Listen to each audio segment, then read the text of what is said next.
Amaphoyisa azojutshwa ezifundazweni ezahlukene zakuleli ukuyoqapha izikhungo nezindawo ezinamathuba amaningi ukuthi kubheduke udlame ngesikhathi sokhetho.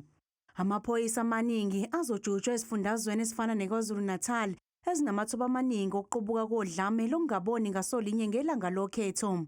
This is according to the plan to augment the teams that are in KZN, especially KZN, Eastern Cape and other parts of the country, that we have more of the high-risk polling station or voting stations, as you have known, that we have more than 632 of those that have been classified as high-risk.